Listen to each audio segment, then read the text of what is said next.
Airline staff mock black woman. Then she pulls out her USS Senator ID. They say that real power doesn't always wear a sign around its neck, and that sometimes underestimating the quiet figure in the corner can be your biggest mistake. That's exactly what happened on an ordinary day at Chicago's O'Hare International Airport, where an unsuspecting black woman strolled into the terminal, minding her own business. Little did the airline staff know, behind her polite smiles and low-key demeanor lay a U.S. Senator's credentials, one that could send shockwaves through their entire operation. Mocked and dismissed for her appearance, she kept her calm until the insults piled up. Then her bold move changed everything. Senator Althea Johnson stood at the entrance to Chicago O'Hare's bustling Terminal 3, pulling a modest carry-on behind her. She wore a practical yet elegant grey pantsuit, with a simple black purse slung across her shoulder. Her hair was styled in close cropped curls, and her only jewelry was a subtle gold necklace. She enjoyed traveling light, no entourage, no flashy displays. It reminded her of her humble upbringing in Detroit, where her parents had taught her the power of hard work and quiet resilience. Althea was in her second term as a USS Senator from Michigan. Despite her national recognition, she often found that people didn't immediately place her face, especially when she was off television and without the typical trappings of high office. She preferred it that way. It allowed her to gauge everyday experiences firsthand and connect with constituents on a personal level. Today she was flying to Washington, D.C. for urgent committee hearings on economic reforms. The morning had been hectic. She'd wrapped up a local town hall event, fielded half a dozen calls from colleagues, and now had just enough time to catch her early afternoon flight. As she navigated the throngs of travelers, she didn't expect any special treatment, only standard courtesy. Still, she noticed subtle glances from passers-by. Some recognized her but weren't entirely sure. Others just thought she looked vaguely familiar. Reaching the American Airlines check-in kiosk, Althea punched in her reservation code, verifying seat details. A text from her chief of staff, Vanessa, popped up, reminding her to be ready for back-to-back meetings upon arrival. Althea sighed wearily. The demands of her position were unrelenting, but she relished the opportunity to make a meaningful difference. She had no idea her day would soon unravel in ways she never imagined. Her focus was on the typical frustrations of modern air travel lines, security checks, and potential delays. Little did she know that a group of airline staff, ignorant of her identity, would treat her with open disrespect. And she certainly couldn't predict how badly it would escalate once snide remarks and laughter replaced basic courtesy. Yet Althea had faced storms before. She carried in her heart a quiet resolve and something else that would shock them all, the ID card signifying her status as a United States Senator. Their jeers were about to ricochet with karmic force. After checking in, Senator Johnson proceeded to the baggage drop area. Even though she was traveling light, she had a small piece of luggage that she preferred to check so she could move freely through the airport. She approached the American Airlines baggage counter, where a pair of uniformed employees, one named Jacob, the other Shannon, looked bored, huddled together behind the desk. Both appeared to be in their mid-20s, wearing standard-issue airline uniforms, complete with name tags. Althea offered a polite smile as she handed them her reservation details. "Good afternoon," she said warmly, trying to set a positive tone. Jacob barely glanced at her. Instead, he flicked his eyes toward the screen and spoke in a flat monotone. "ID, please," he said, with neither greeting nor eye contact. Althea retrieved her driver's license from her purse and handed it over. She didn't particularly mind a no-frills exchange, but something in their body language was off. Shannon, who was supposed to help, seemed too engrossed in checking her phone under the counter, stifling a laugh at something on the screen. Jacob typed a few details, then paused, frowning at the computer. Looks like you booked a first-class ticket?" "That's correct," Althea replied. She'd paid for first class herself. She needed the quiet space to review documents for the committee hearing, and she travelled frequently enough to justify the expense. Jacob snorted softly, exchanging a glance with Shannon. Something akin to amusement flickered across his face. Shannon looked up, giggled, and returned to her phone, making no effort to hide the smirk tugging at her lips. Althea's brow furrowed slightly, but she remained composed. She had faced worse disrespect in the political arena, from adversaries who underestimated her. But this was unexpected coming from airline staff. "Is there a problem with my ticket?" she asked calmly.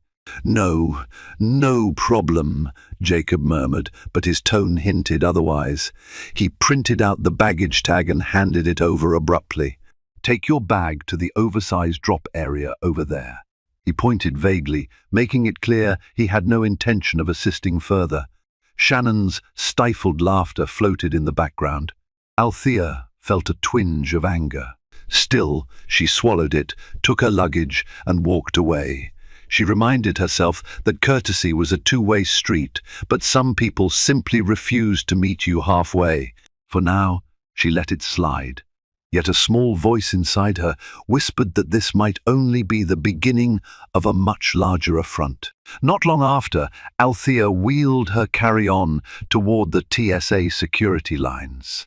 She left her checked bag at the designated drop-off, carefully making sure the tag was correct. As she navigated the ropes leading to the X-ray scanners, she noticed a commotion a few lanes over a passenger arguing with TSA officers. She felt a familiar twinge of sympathy. Traveling could be stressful, and misunderstandings happened all the time. Thankfully, the pre-check line was shorter. She had pre-check as part of her frequent travel for official duties, though she rarely flashed her senator credentials unless absolutely necessary. At times, she sensed that the principle of equal treatment was best upheld by going through the standard procedures besides. She preferred to observe daily life without always announcing her status. As Althea placed her laptop and shoes in separate bins, she heard faint snickers from somewhere behind her. She turned slightly to see Shannon and Jacob stepping up to the TSA line, apparently off duty now, chatting with each other while they eyed Althea. It struck her as odd. Why would airline employees be going through security as if they were passengers?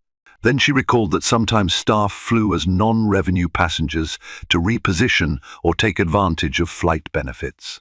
She overheard whispered comments. "Shannon, first class." "Sure. Did you see her old carry-on? Like it's from a thrift store." "Jacob, the nerve of some people. Bet she's scammed some upgrade or something." Shannon tittered, "Right? She definitely doesn't look like she belongs up there with the business crowd." Their eyes flicked toward Althea, who pretended she couldn't hear. Her chest tightened. The open mockery stung, particularly because they'd formed such a quick assumption about her. She forced herself to remain calm. Senators were used to tough words, but this felt more personal, more pointed at her race and appearance. Althea took a deep breath, telling herself that not everyone at American Airlines was like these two. Over the years, she had encountered many helpful airline employees, but these two were crossing a line.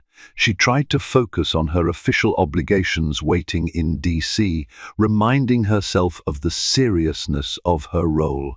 She would not allow two employees' pettiness to ruin her day, yet a flicker of anger persisted. If their behavior worsened, she might have to step in and remind them politely but firmly of the respect every passenger deserved. For now, she moved on, collecting her belongings from the scanner, bracing for what might await her at the gate. Once Althea cleared security, she looked at her boarding pass, Gate C12 for American Airlines Flight 1081. She had some time before boarding, so she decided to grab a coffee from a nearby cafe. The airport was a beehive of bustling travelers, some heading to family vacations, others to business meetings, each with their own stories. Althea often found airport environments fascinating, a crossroads of countless lives, each moment brimming with possibilities. She took a seat in the cafe's small seating area, sipping her latte and leafing through notes for the upcoming committee hearing. She planned to argue for stronger economic support for small businesses in low-income neighborhoods. It was a cause close to her heart, after all. She had grown up watching her parents struggle to keep their modest auto repair shop afloat during Detroit's economic downturn. Midway through her notes, a voice startled her. "Excuse me, ma'am, can I ask you something?" Althea looked up to find a uniformed American Airlines staff member, this one with a name tag that read Carol. She had a warm smile. "Certainly," Althea replied, standing to address her. "I just wanted to say I'm sorry for any inconvenience you may have experienced earlier," Carol said, lowering her voice. "I'm not fully sure what happened, but I noticed Jacob and Shannon giggling and making comments at the check-in counter. It didn't look right." Althea felt a mix of gratitude and surprise. "Thank you. I appreciate that. I did sense some unprofessional behavior. I was hoping it was just me being overly sensitive." Carol shook her head. "No, it wasn't just you. They've had complaints before. I don't have direct authority over them, but I couldn't help noticing. I wanted to let you know that if you need any assistance, I'm stationed near Gate Ken. You can come find me." Touched by Carol's concern, Althea smiled warmly. "That's very kind of you. I'm all right for now, but if anything else happens, I'll be sure to seek you out." With a sympathetic nod, Carol left.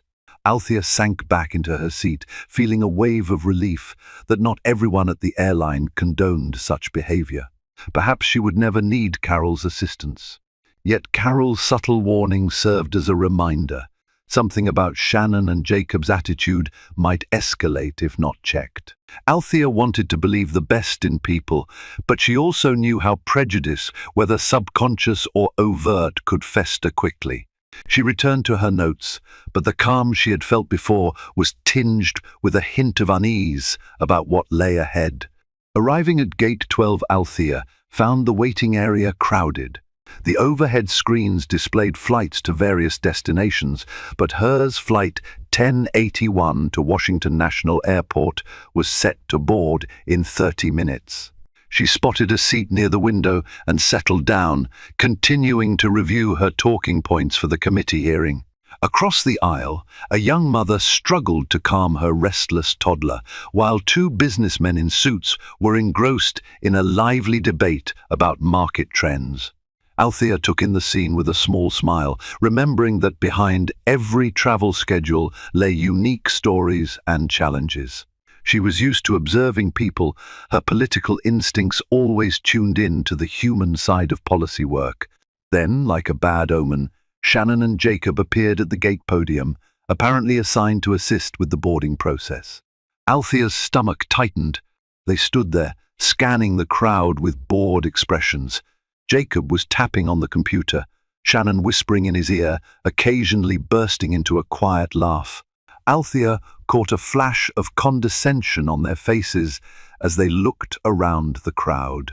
Sure enough, it didn't take long for them to notice her. Jacob elbowed Shannon, nodding in Althea's direction. Shannon rolled her eyes, then turned back to the computer with a smirk. Althea pretended to be absorbed in her notes, but her pulse quickened. She reminded herself to stay focused and calm.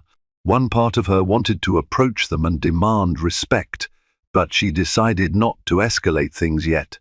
Minutes later, an announcement crackled over the gate loudspeaker. "Attention, passengers on American Airlines Flight 1081 to Washington National.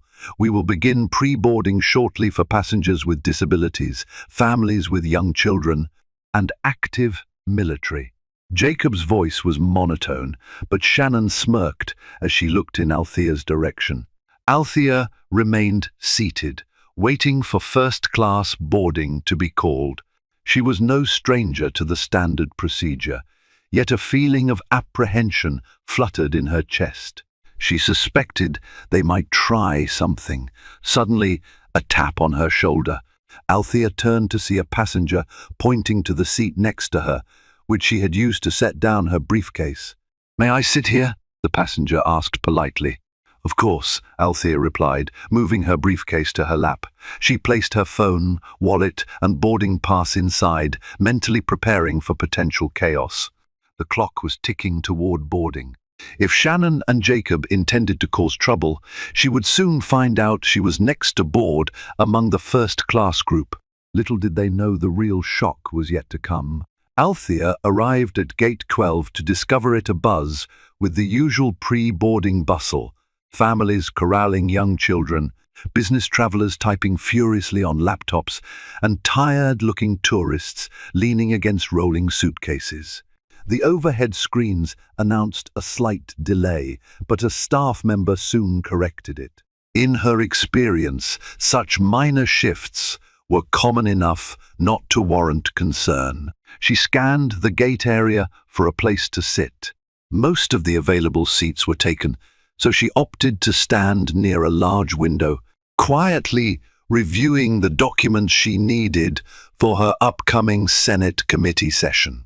Yet no matter how hard she tried to focus on legislative bullet points, her attention kept drifting to the two American Airlines employees stationed at the gate podium, Shannon and Jacob, the same pair who had treated her so coldly at check-in. A coil of apprehension tightened in her stomach. From her vantage point, she could see Shannon and Jacob behaving in a manner she would politely label unprofessional. Shannon scrolled through her phone while occasionally rolling her eyes at the line forming in front of the podium.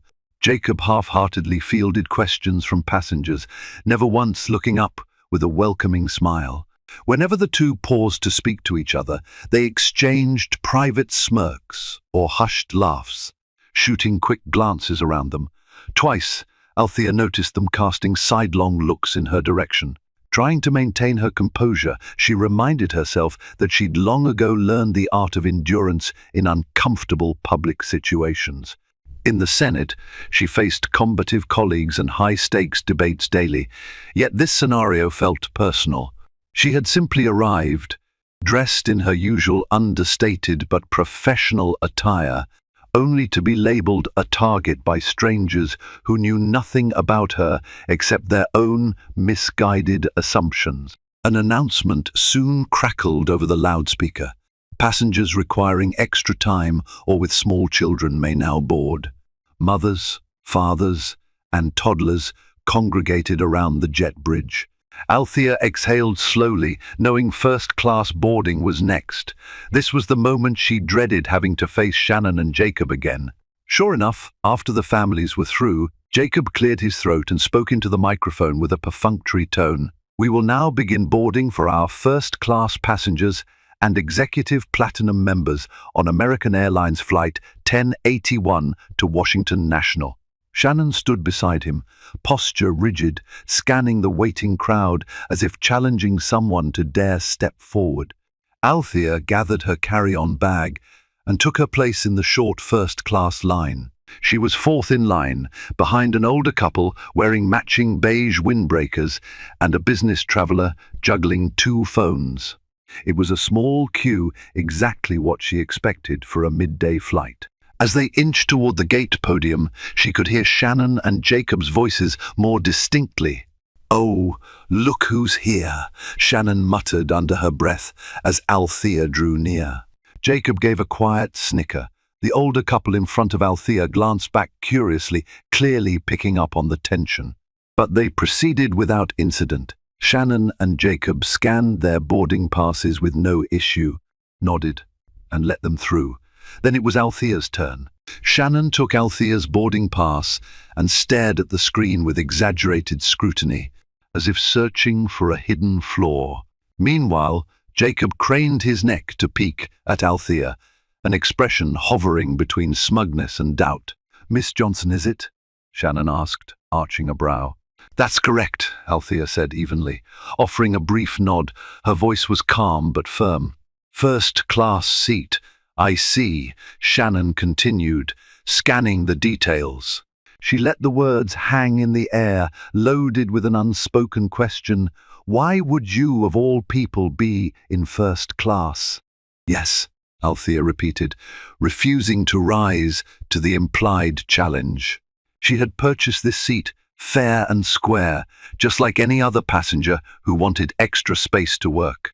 Jacob made a show of looking at the digital manifest on his own terminal. Huh, that's interesting, he said, tapping something on his screen. He then leaned over to Shannon and whispered loudly enough for Althea to catch. We should be careful about letting people slip into first class who might not actually belong. Althea's anger flared, but she kept her tone level. Is there a problem with my reservation? Shannon hesitated, as if momentarily at a loss for words. Then she plastered on a patronizing smile. No problem, Miss Johnson, she said, returning the scanned boarding pass. We just need to confirm that you purchased the seat rather than upgrading with miles you don't have or any other arrangement. A flicker of confusion swept through Althea. Excuse me, I use my frequent flyer account like everyone else to book. I also paid the difference for first class. It should be in your records. Shannon waved the boarding pass dismissively. I'm sure it's fine, she said, her tone dripping with insincerity. We see this sort of thing all the time, though you'd be surprised how many people try to sneak in an upgrade. Jacob offered a mocking grin. We've got to watch out for those free riders. He emphasized the words in a way that made Althea's skin crawl. Behind Althea, the businessman juggling two phones cleared his throat, looking slightly uncomfortable with the conversation.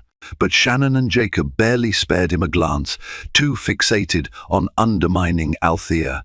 The older couple who had just boarded were now standing a few steps away, pretending not to eavesdrop, but clearly interested in what was happening. Sensing all eyes on her, Althea refused to give in to humiliation. Her father's lessons came flooding back. Hold your head high. Don't let them see you sweat. She straightened her shoulders. I assure you there's no free riding here. Shannon shrugged, handing the boarding pass back with a slow, almost theatrical motion. Then, by all means, enjoy your flight, she drawled, making it sound like anything but a well-wish. Althea suppressed a heated retort. Instead, she clutched her carry-on and stepped forward, deciding she would deal with their behavior more formally if it continued. She had endured smirks and prejudice before in her life, a lifetime's worth, in fact. But she also knew that once the flight was airborne, the crew on board would be her primary concern. If Shannon and Jacob intended to keep antagonizing her, they would find out soon enough that this particular passenger had both the backbone and the authority to push back. As she walked down the jet bridge, her stomach churned with frustration and a subtle undercurrent of dread. She reminded herself of the responsibilities waiting for her in Washington. She needed to keep her energy focused. But if they keep pushing, she thought, I won't hesitate to stand up for myself, no matter the consequences. At the aircraft door, a flight attendant named Tony greeted her warmly. She found solace in his courteous smile, a small indication that not everyone shared Shannon and Jacob's contempt. Yet as she settled into seat 2A and caught a glimpse of Shannon's mocking expression through the cabin door, she knew this ordeal was far from over. Althea stepped into the bright, spacious first-class cabin of the Boeing 737.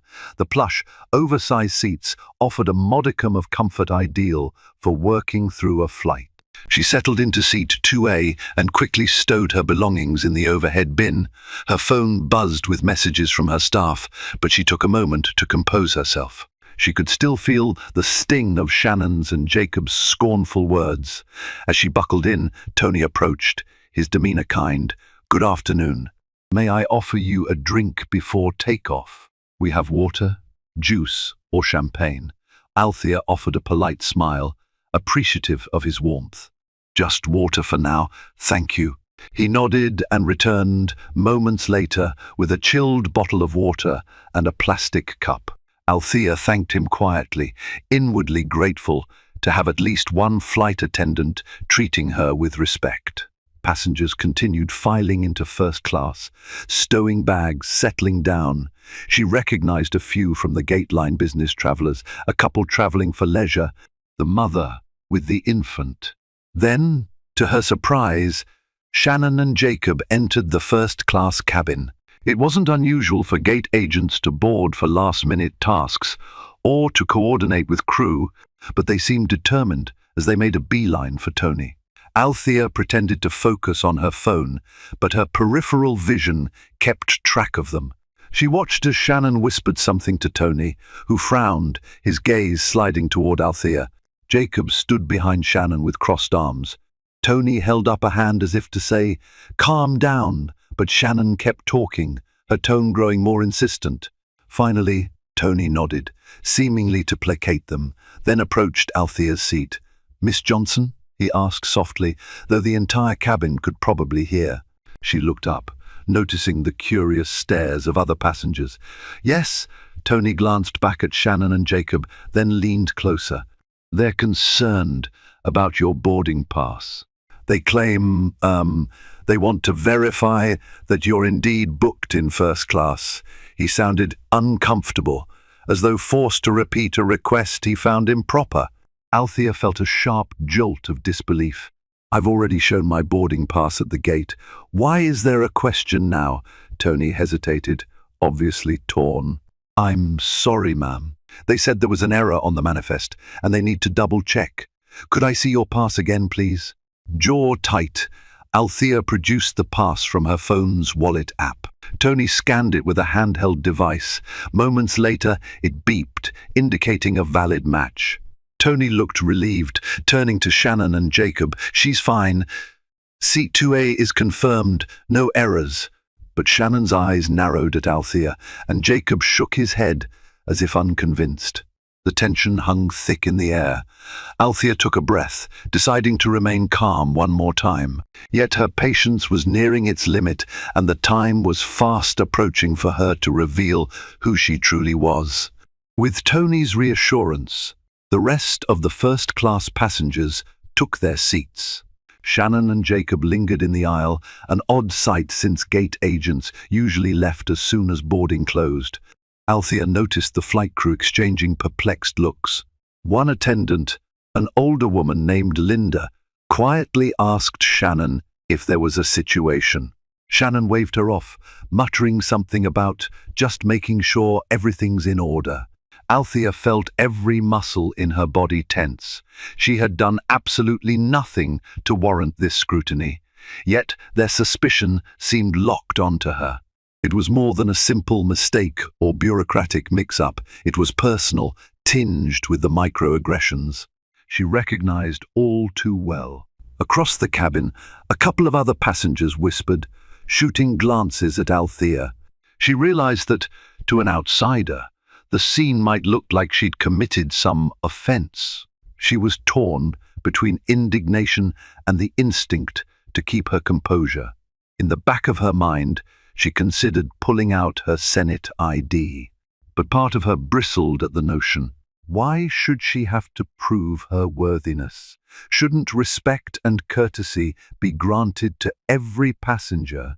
The plane's door closed with a definitive thud, and the announcement came over the intercom. "Ladies and gentlemen, welcome aboard American Airlines Flight 1081 to Washington National. Flight time is about 1 hour and 45 minutes, weather permitting."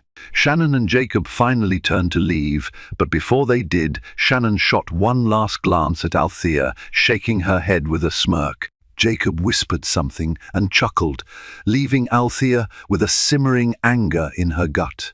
As the plane taxied away from the gate, Althea looked out the window at the sprawling airfield. Row after row of planes dotted the runways, each carrying people with distinct stories and backgrounds. She reflected on how the airline staff's job should be to ensure a smooth experience for all passengers, not to single them out and mock them. But prejudice had a way of creeping in where it didn't belong. Linda and Tony went through the safety demonstration. Althea forced herself to pay attention. if only to distract her mind from the adrenaline coursing through her veins. She gripped her armrest, inhaling and exhaling slowly. She reminded herself that once she reached DC, she would refocus on the legislative battle at hand. Yet a part of her was determined if Shannon and Jacob tried anything else, she would not remain silent. Sometimes, the best way to fight injustice was to stare it down and, if necessary, show them exactly who they were dealing with. 30 minutes into the flight, the seatbelt sign blinked off. Tony and Linda began the first-class service, offering drinks and small plates. Althea could usually relax at this point. She'd enjoy a light snack, maybe review a briefing packet. But her nerves were still on edge, replaying Shannon's sneer and Jacob's derisive laughter. Her phone, now allowed in flight in airplane mode, was open to her staff's messages. Vanessa, her chief of staff, had sent a heads-up about new data relevant to the committee hearing.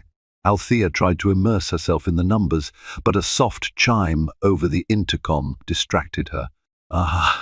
Tony, please report to the forward galley," a shaky voice said. It was Linda, sounding anxious. Tony excused himself from serving drinks and walked up the aisle. Sensing tension, Althea discreetly turned her head. Linda looked pale, her eyes darting. Standing next to her, unbelievably, were Shannon and Jacob again. How had they even gotten back on board? Had they remained on the plane? This was highly irregular. Gate agents typically didn't stay on board after doors closed, but perhaps they had jumped on as non-revenue passengers after all. Althea couldn't hear every word, but phrases reached her ears. "She's definitely not what she claims," Shannon said. "Some messed up credentials," Jacob added. Tony's face contorted in confusion. Linda tried to calm them, shaking her head as if she disagreed. Althea's pulse soared. Enough was enough. She unbuckled her seatbelt, ignoring the watchful eyes of other passengers. She made her way up the aisle, approaching the flight attendants and the two gate agents. Tony noticed her and looked relieved, while Shannon stiffened. "Is there a problem?" Althea asked, her tone firm but measured. She refused to be a passive bystander in her own humiliation. Shannon crossed her arms, glaring. "We have reason to believe your documentation is fraudulent." She flipped out her phone, showing Tony something on the screen. "There's no record of an Althea Johnson of your background paying for a first-class seat." She emphasized the words as though your background were a slur in itself. Jacob chimed in. "Why don't you come clean about how you got this seat?" Althea felt a surge of anger so strong it almost made her tremble. She had never experienced such blatant disrespect in an airline cabin. Tony tried to intervene. "We already scanned her boarding pass. Everything checks out." Shannon brushed him aside. "I'm sure you can check out anything if you have the right counterfeit or stolen information. Let me see your ID, Miss Johnson. Right now." Althea's heart hammered. She could keep quiet, show them only her driver's license again, or she could end this charade. The lines had been drawn. She held her ground, jaw set, and made a choice that would change the entire trajectory of that flight. Althea reached into her purse, fingers grazing past her driver's license, landing on the leather pouch that contained a small but powerful piece of identification, her United States Senate ID. She had always been careful about flaunting her position. She'd earned her place through decades of public service and a relentless drive for equality. But these two gate agents, Shannon and Jacob, had pushed every boundary of decency. She removed the ID card and held it up for Shannon, Jacob, Tony, and Linda to see. The official seal of the U.S. Senate gleamed under the cabin lights. "You want proof?" she asked calmly, though her voice quivered with contained fury. "I'm Senator Althea Johnson of Michigan. This is my identification." A stunned silence fell over the galley. Shannon's face blanched, her smirk vanishing. Jacob's eyes darted from the ID to Althea's face, disbelief evident in his slackened jaw. Tony seemed equally shocked, though more so with an undercurrent of respect. Linda gasped softly, realizing the gravity of the situation. Breaking the silence, Althea continued, "You've harassed me from the moment I checked in. You accused me of lying about my seat, implied I was fraudulent and singled me out based on your assumptions. Now that you know exactly who I am, would you care to explain yourselves?" Shannon tried to speak, but only managed a sputter. Jacob, eyes wide, managed a shaky apology. We didn't. We had no idea." Althea's anger surged. "No, you didn't. And that's the point. You had no idea, yet you treated me with open contempt. Your personal biases have no place in an airline that claims to uphold professionalism and respect. This is unacceptable behavior toward any passenger, senator or not." Tony stepped forward, carefully taking a look at the ID. The authenticity was undeniable. His face burned with embarrassment, but also with a fervent desire to rectify the situation. "Senator Johnson," he said gently, "I'm so sorry this happened on my flight. We value your patronage, and we want all passengers to feel safe and respected. I'll need to inform the captain about this incident immediately." Shannon stood rooted to the spot, her cheeks flushed. Jacob swallowed hard, looking at the floor. Linda hovered, uncertain how to de-escalate. Althea returned the ID to her purse. "Yes, please inform the captain. And when we land, I expect to speak with a senior manager from American Airlines about this," she said, her tone unwavering. The revelation had been delivered. The next steps would be on Shannon, Jacob, and the airline's leadership to decide. But Althea was through pretending everything was fine. After the explosive reveal, Tony hurried to the cockpit, presumably to inform the flight's captain of the brewing crisis. Linda hovered apologetically. Meanwhile, Shannon and Jacob seemed paralyzed, exchanging frantic whispers. Their earlier bravado had evaporated like morning fog under the heat of the truth. Althea stood in the galley, the anger she felt simmering just below her polished exterior. She could practically hear her parents' voices in her mind, reminding her to remain poised under pressure. Over the years, her political career had taught her that composure often carried more power than raw fury. Still, her hands trembled with the lingering adrenaline. She had never intended to pull rank, but the situation had demanded nothing less. Passengers in nearby seats noticed the commotion.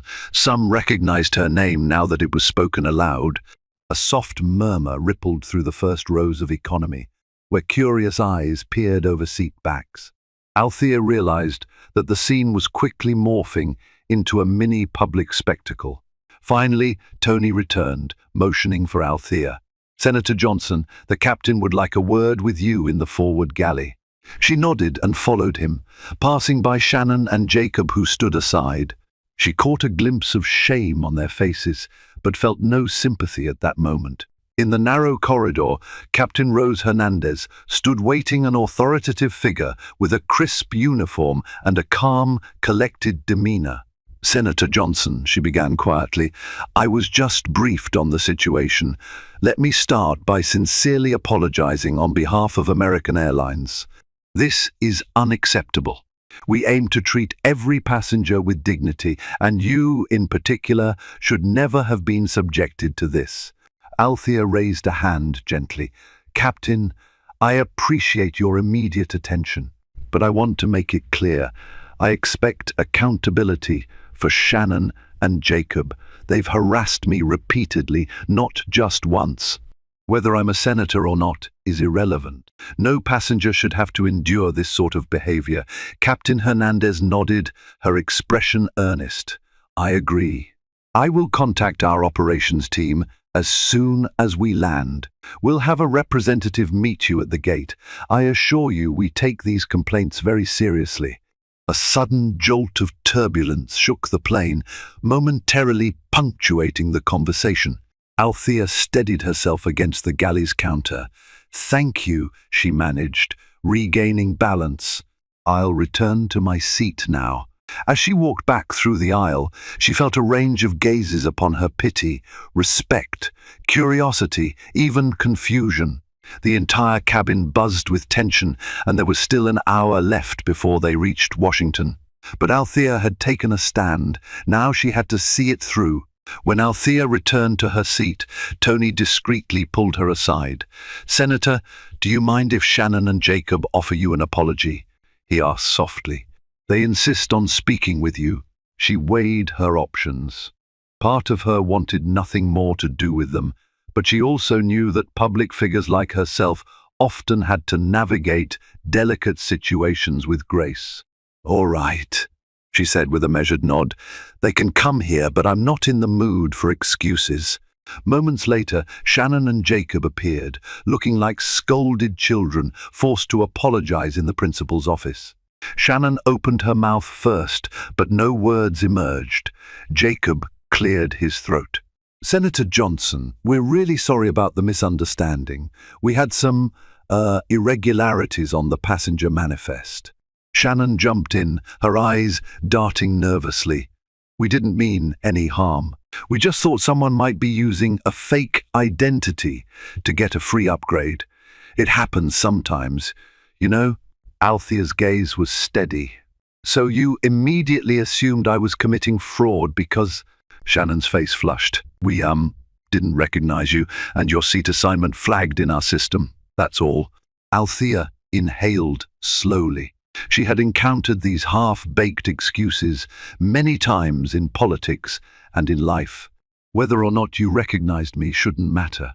Any passenger deserves the presumption of honesty, especially if they've presented valid credentials at check-in, the gate, and again on board. You crossed the line from diligence into harassment." Jacob grimaced. "I know, we messed up." "Yes," Althea agreed curtly. "You did." Shannon looked on the verge of tears, though Althea couldn't discern if it was genuine remorse or embarrassment at being caught. "We truly are sorry," she whispered. "We never thought, we didn't know you were." She trailed off, flailing for words. "A senator?" Althea finished the sentence for her, a sharp edge in her tone. "Does that make me more worthy of respect? Or is it just the shock that you offended someone with a high-profile position?" Shannon and Jacob stood mute, unable to respond. Althea finally said, "Well, if you are truly sorry, perhaps you'll take a hard look at your assumptions. I accept your apology on the condition that your behavior changes, not just toward me, but toward every passenger who might look different than you expect." They mumbled their gratitude and slunk away. Althea sat down, unbuckling the tension in her shoulders. The immediate confrontation was over, but the real reckoning would come after they landed. She had no intention of letting them get off scot-free for their blatant disrespect, senator or not. Accountability was paramount. The remainder of the flight was subdued yet electric, with undercurrents of gossip. Althea sensed that nearly everyone in first class knew of her identity now, and word likely trickled back to coach. Nonetheless, the flight crew maintained a professional facade, offering standard services. Tony and Linda looked apologetic each time they passed Althea's seat. Once the aircraft began its descent, Captain Hernandez's voice crackled over the PAR system, instructing everyone to return to their seats and fasten seatbelts. Althea peered out the window, glimpsing the familiar sprawl of the Washington, Point D.C. metropolitan area. Though she had flown in countless times, each approach carried a certain gravity. This city was the heart of legislative power, the stage upon which she fought for her constituents. The wheels touched down smoothly at Ronald Reagan Washington National Airport. Althea felt a wave of relief. She was eager to exit the plane, meet with the senior representative from American Airlines, and address the fiasco properly. She had a full schedule of committee work ahead, but first she needed to ensure that the airline took her complaint seriously. The plane taxied to the gate. Althea's phone buzzed with incoming messages the moment the seatbelt sign flicked off. She saw a text from Vanessa. "Heard you had a situation on your flight. Are you okay? Media inquiries are swirling. Althea sighed, realizing how fast news traveled. Someone must have already tipped off a news outlet or posted on social media about the incident. As the passengers in economy began to deplane, Tony approached Althea. "Senator Johnson, we have a corporate manager waiting at the jet bridge to speak with you privately." She nodded, collected her briefcase, and stood up. Shannon and Jacob were nowhere to be seen, likely hiding in the galley or slipping out to avoid further confrontation. Linda gave Althea a small, supportive smile as she stepped off the plane, rolling her carry-on in tow.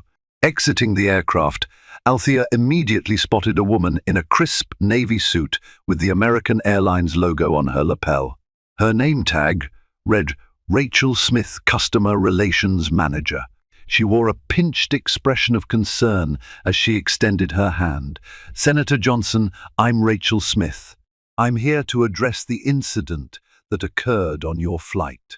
Althea shook her hand, setting aside her frustration for the moment. "I appreciate you meeting me here. We need to talk about what just happened and how American Airlines intends to handle it." With that, they stepped aside from the stream of disembarking passengers, heading for a quiet corner in the terminal.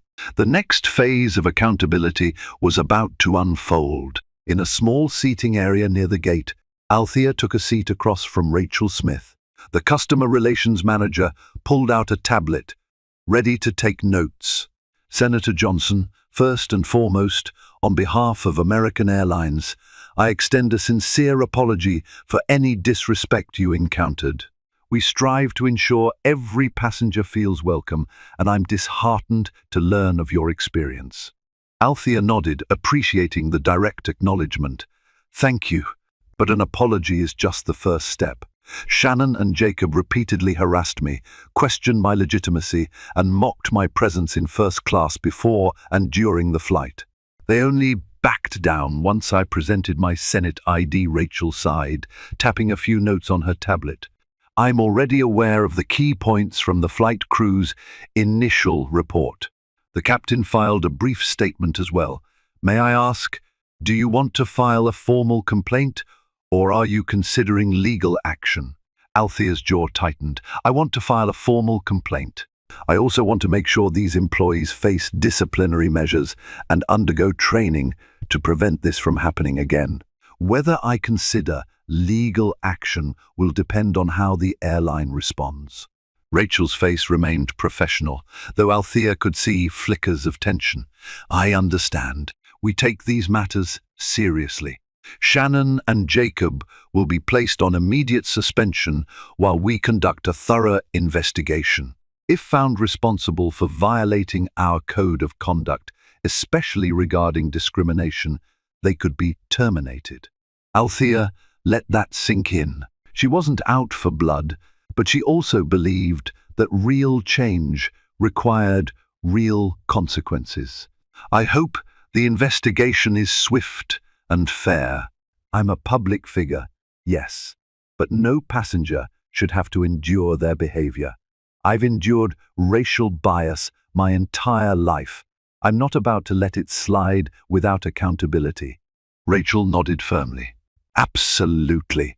I'll escalate this to our Vice President of Customer Experience.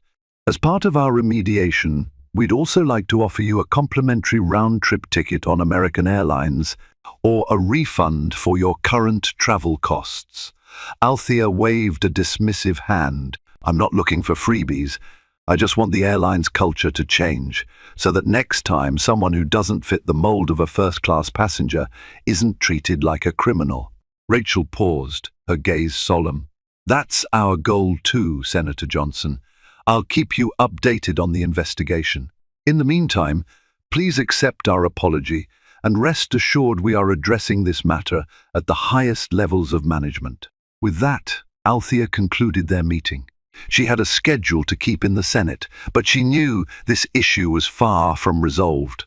The consequences for Shannon and Jacob were in motion, and the airline's reputation now hinged on how they handled the fallout. For Althea, the day's ordeal had already hit the news cycle, and the real storm was just beginning. By the time Althea arrived at Capitol Hill, her phone was buzzing incessantly. Vanessa intercepted her outside the Hart Senate office building, face etched with urgency. "Senator, we have media queries from CNN, MSNBC, The Washington Post. Everyone wants a statement about the airline incident." Althea suppressed a groan. She had hoped to handle this quietly, but in the age of social media, privacy was a luxury. "Okay, let's be strategic," she said. "Set up a short press briefing after my committee hearing. I need to address the policies we're discussing in the hearing, but I'll give a statement about the airline situation too." Vanessa nodded. "Yes, Senator. The hearing on economic reforms starts in 20 minutes. They'll want your opening remarks." Steeling herself, Althea walked briskly through the corridors, aware of the dual responsibilities. She now juggled her legislative duties and the unexpected role of spotlighting racial discrimination in travel. She delivered her prepared remarks to the Senate committee with poise, advocating strongly for economic measures that would uplift small businesses, a topic dear to her heart. But the moment the hearing concluded, cameras and reporters swarmed. Microphones were thrust in her face, voices overlapping. "Senator Johnson, can you confirm you were harassed by American Airlines staff? Is it true you had to show your Senate ID? Will you file a lawsuit against the airline?" Althea raised a hand to quiet the barrage. She spoke in a clear, measured tone. "Yesterday, I experienced an incident of bias from 2 American Airlines employees. Their behavior singled me out and questioned my right to be in first class. While I'm disappointed, I'm not shocked. Racial bias is real, and it can show up anywhere. I've filed a formal complaint. I have faith that American Airlines leadership will investigate and take appropriate action. My main focus is ensuring that all passengers, regardless of status, skin color, or background, can travel without facing discrimination." The reporters pressed further, but Althea kept her answers concise. She refused to let the airline saga overshadow her legislative work, yet she also recognized the power of this moment. By highlighting her experience, she could draw attention to a broader issue plaguing countless individuals who lacked the platform she had. As she left the scrum of reporters, her phone buzzed again, an email from Rachel Smith, updating her that Shannon and Jacob had been suspended pending investigation. Hard karma, it seemed, was already hitting back, but Althea knew this was only one step in the fight for true accountability. 2 days later, Althea woke to headlines splashed across news outlets. American Airlines employees suspended after harassing black U.S. senator. Pundits debated whether the staff's actions were purely personal bias or a symptom of systemic problems. Althea tried not to let the attention derail her. She kept her focus on legislative duties while quietly monitoring the airline's response. Late that afternoon, she received a phone call from Rachel Smith. "Senator Johnson, I have important updates," Rachel said. "Our internal investigation found that Shannon and Jacob have a track record of unprofessional conduct, including prior complaints for rudeness. Their behavior toward you violated multiple corporate policies, including those related to bias and harassment." Althea's posture stiffened. "And the outcome?" Rachel sighed. "They've both been terminated. This was not a decision made lightly, but their actions were blatant and confirmed by witness statements from the flight crew. Additionally, we are rolling out a refresher training program on diversity and inclusion for all customer-facing staff. It's starting next week." Althea took a moment to absorb this. Though she never took pleasure in someone losing their job, she also understood the necessity of consequences. "I appreciate the swift action. I hope this sends a message that discrimination has no place at American Airlines or anywhere else. I trust the training will address not just this incident, but the larger issue of implicit bias." Rachel's voice carried a note of optimism. That's the plan, Senator. We're committed to creating a respectful environment for all. We also value your input, if you're willing to share it, on how best to shape our training moving forward. Althea offered a tight smile, even though Rachel couldn't see it over the phone. I'll consider it. Thank you for the update. Once she hung up, Althea mulled over the stark irony. Had Shannon and Jacob treated her with basic courtesy, none of this would have happened. But their mocking, prejudiced behavior had led to an explosive fallout, one that ultimately forced the airline to reckon with its internal culture. The final wave of karma landed when local news interviewed a tearful Shannon, who defended herself by saying she never intended to be racist, just that she assumed the senator couldn't afford first class. The public backlash was swift and unforgiving. On social media, people pointed out how such assumptions were exactly the problem. Through it all, Althea remained focused on her legislative path. She had no interest in vendettas, only in fairness and justice. Yet she couldn't deny a small sense of relief that the matter was settled with firm repercussions. Some stories take flight in ways we never expect. For Senator Althea Johnson, a routine trip from Chicago to Washington, D.C., became a stark reminder that prejudice can lurk in the most ordinary places. In the end, her quiet resolve and powerful credentials combined to deliver a swift reckoning for those who mocked her. But this story is bigger than a single confrontation. It's a wake-up call for businesses and individuals alike. We need to check our biases, stand up against discrimination, and ensure that every traveler, whether a high-ranking official or an everyday citizen, receives the respect they deserve. Thank you for watching this tale unfold. If Senator Johnson's fight against bias resonates with you, please like this video, share your thoughts in the comments, and subscribe to our channel. By spreading these stories, we become part of a broader movement toward empathy, justice, and real accountability values that can help us all soar higher together.